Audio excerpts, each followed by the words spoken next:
Saudações antarianos e antarianas, eu sou o Gustavo Lopes. No Destrinchando Game of Thrones de hoje eu vou dar continuidade à saga de vídeos que nós estamos realizando dos Reis Targaryen. Bom, no vídeo passado eu falei sobre a Dança dos Dragões, e no vídeo de hoje eu vou dar continuidade, obviamente.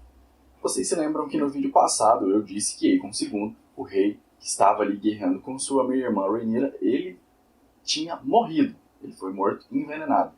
De forma que das maiores decepções desse rei, quando ele morreu, na verdade, quando ele estava prestes a morrer, foi justamente a sucessão ao trono, porque toda a pretensão ao trono dele foi baseada no fato de que ele era o primeiro, mais próximo do rei, o primeiro homem. Então, ele era filho de Viserys e ele acreditava toda a pretensão do trono, dizia que uma mulher não poderia governar. O Aegon, nesse momento, só tinha um filho vivo e esse filho era uma filha, a Jaehaera, então ela não poderia governar, de forma que o trono deveria passar para o homem mais próximo, em grau de parentesco, do rei. E esse homem era ninguém mais, ninguém menos do que Aegon, o jovem, filho de Rhaenyra, a meia-irmã do Aegon, contra quem ele guerreou toda a Dança dos Dragões. Então, quando ele morreu, quem assumiu o trono foi o sobrinho dele, Aegon, o jovem, depois conhecido como Aegon III. Quando o Aegon assumiu, ele tinha apenas 10 anos de idade, então ele não poderia governar, de forma que foi instaurada uma regência. Essa regência ela foi extremamente conturbada, porque durante os 6 anos, até que o Aegon fizesse os 16 anos para que ele pudesse governar, a gente teve, nesses 6 anos, 13 regentes. 13 pessoas estavam ali comandando Westeros no lugar de Aegon III. Uma coisa interessante que aconteceu é que quando a dança estava perto de acabar, o Lord Stark da época, Lord Cregan Stark, ele estava marchando até Porto Real para acabar de uma vez com a Dança dos Dragões.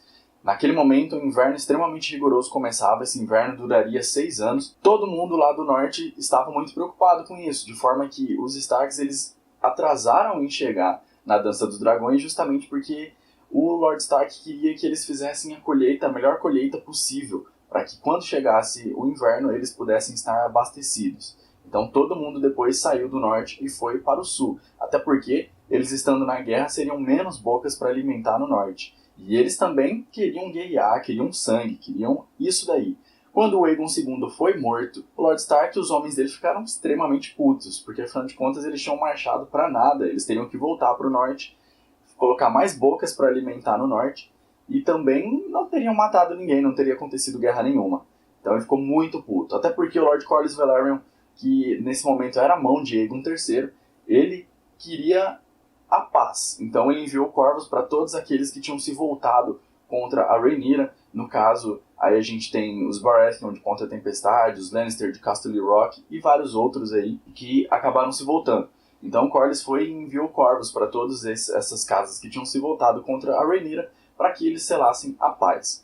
Só que o Lord Cregan Stark não estava nem aí. Ele chegou no rei e falou: olha, eu quero ser a mão do rei e você me deve isso, porque eu vim até aqui para lutar por vocês e vocês vão e envenenam o cara. O rei Aegon não tinha muito o que fazer, ele era uma criança, ele estava ali intimidado pela presença do Lord Stark, ele não teve escolha, então nomeou o Lord Cregan Stark como a mão do rei. E o Lord Cregan Stark então começou a fazer vários julgamentos e execuções, ele puniu todos aqueles que traíram o rei Aegon II. Por que ele fez isso? Uma coisa é você matar um rei, que não é bom, no campo de batalha. Mas os Starks são muito honrados. Então, o que ele acreditou? Que houve uma traição para com o rei. De forma que eles envenenaram o rei. E isso é inadmissível. Então, Lord Stark perseguiu todos aqueles que tinham traído o Aegon II. E então, ao fim de todos os julgamentos e execuções, Lord Cregan Stark pegou o seu distintivozinho de mão do rei e entregou de volta ali para Aegon e falou: você faça o que bem entender. Lord Cregan Stark ficou apenas um dia no cargo de mão do rei, e é a mão que menos ficou no poder. Lá no primeiro vídeo dessa série, eu falei que o Maegor ele teve uma reunião próxima da Hora do Lobo. A Hora do Lobo é justamente quando o Cregan Stark chegou e ele começou ali a falar: oh, eu quero ser o conselheiro. Então é a fúria do lobo que caiu ali, a Hora do Lobo. Eles usaram isso que aconteceu depois, obviamente, do governo de Maegor, para ilustrar a hora que tinha acontecido, né, a morte não, na verdade a reunião do Maegor com os conselheiros dele. Muitos acreditavam que o Aegon III seria um ótimo governante, um bom rei, acreditavam que agora que a guerra tinha acabado, seria uma época de prosperidade. Mas ficou conhecido o reinado dele como a Falsa Aurora, porque não foi bem isso que aconteceu. O governo de Aegon não foi bom e também não foi ruim. Foi um governo praticamente inerte. O Aegon, como eu disse, ele ficou 6 anos sem que ele fosse realmente o rei de Westeros. Ele tinha regentes ali fazendo o trabalho dele. No 16º dia de seu nome, então, ele entra no conselho e demite todos os conselheiros de lá, inclusive a mão do rei dele, que naquela época era o Lord Manderly, para então ele assumir ali o trono de ferro, finalmente. Mas, mesmo assim, assumindo, não fez grandes coisas. O Aegon, por tudo que aconteceu, ele nasceu num tempo de guerra, né? Na verdade, ele nasceu, não era guerra, mas ele viveu ali a guerra, a Dança dos Dragões. Então, ele era uma criança muito tímida, muito acanhada, não falava com quase ninguém. Se casou aos 10 anos com a prima dele, a Jaehaera, que era filha do Aegon, mas ela teoricamente se matou. Digo teoricamente porque há indícios de que ela possa ter sido assassinada. Porque todo mundo queria casar os seus filhos com o rei, mas ele já era casado, então precisavam que a rainha morresse para que eles pudessem dar suas filhas para o rei, que acabou não se casando com nenhuma das filhas dessa galera aí, só a título de esclarecimento. Então, aos 10 anos, ele era casado, daí a rainha dele morreu e ele foi e teve uma outra rainha. Essa outra esposa, o nome dela era Daenerys Velaryon. E essa nova esposa, apesar de tudo, o Aegon parecia não gostar muito dela. Na verdade, o Aegon não gostava muito de quase ninguém, ele não gostava que tocassem ele. Então, a esposa dele, por exemplo, floresceu e ele demorou muito tempo até que ele chamasse ela para os aposentos, para que eles pudessem produzir um reizinho ou uma rainhazinha. Mas, mesmo assim, mesmo com tudo isso, o casamento conseguiu render frutos, né, para o reino, e o Aegon mais a Daenerys tiveram 2 filhos e 3 filhas. Uma das maiores alegrias do reinado do Aegon foi quando o irmão dele, o Viserys, voltou. Falei no vídeo passado que durante a Batalha na Goela, o Aegon conseguiu escapar no dragão dele, o Stormcloak, só que ele acabou deixando o irmão dele, que foi capturado. E não sabia se o irmão dele estava vivo ou não. Acabou que o irmão dele estava vivo e estava sendo mantido prisioneiro, mas aquele prisioneiro de luxo, para que eles pudessem cobrar um resgate.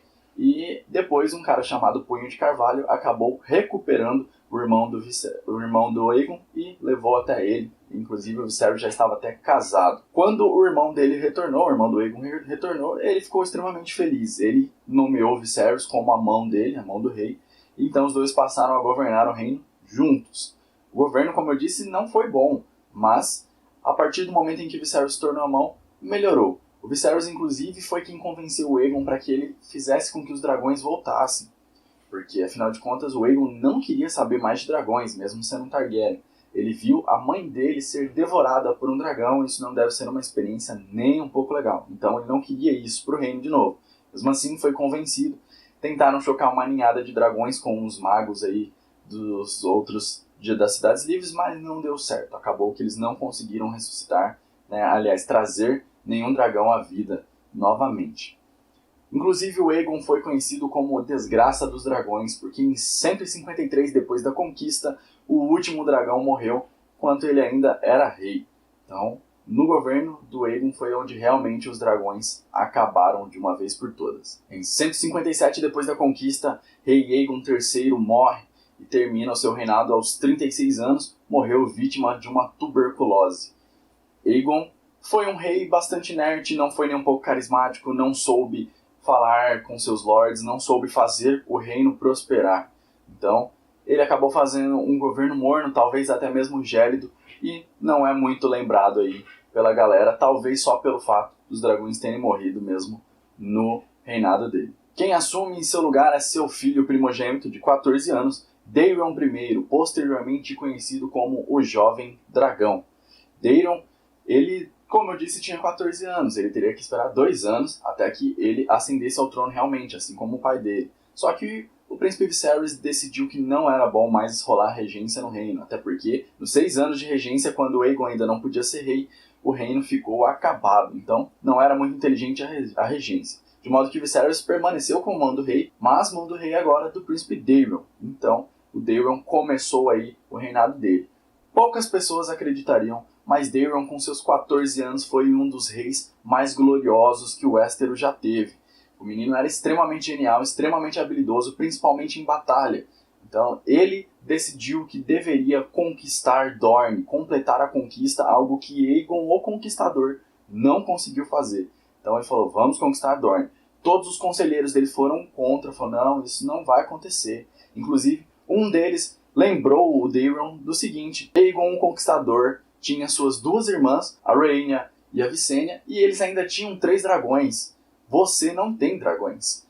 De modo que o Daemon olhou para esse conselheiro dele e respondeu, você tem um dragão. Está olhando para ele nesse exato momento. Quando ele começou a apresentar os planos para dominar Dorne, todo mundo entendeu por que esse garoto era tão genial. Afinal de contas, os planos que ele tinha para dominar Dorne eram melhores do que os planos que o próprio Aegon, o Conquistador, tinha feito.